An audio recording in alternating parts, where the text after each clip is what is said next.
Ja tää on niille, jotka tietää sen tunteen, että selkään sattuu enemmän sanoista kuin iskuista.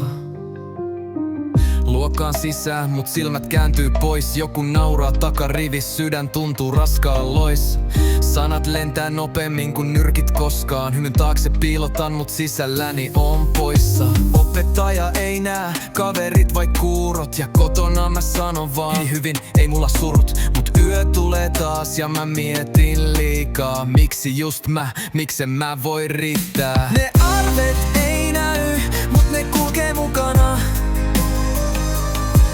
Ne on syvällä sisällä, vaikeet unohtaa.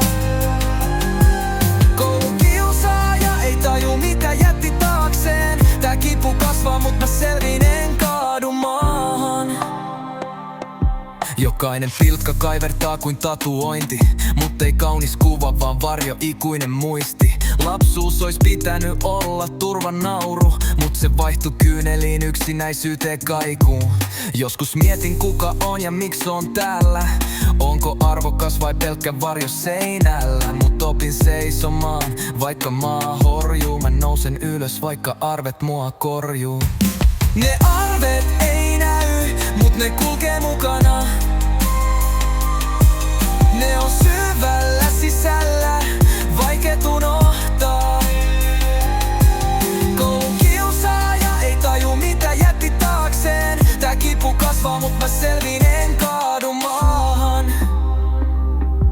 Jos sä näet jonkun yksin, älä käännä päätäs. Yksi sana voi olla se, mikä pelastaa sielun jäästä. Älä anna hiljaisuuden pitää ääntä kovempaa.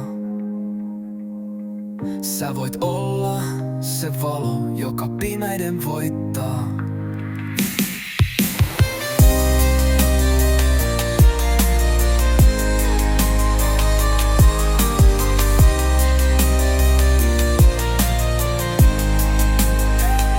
Nää arvet ei katoa, mut ne tekee musta vahvan. Mä en enää piiloudu, mä rakennan uuden lahjan.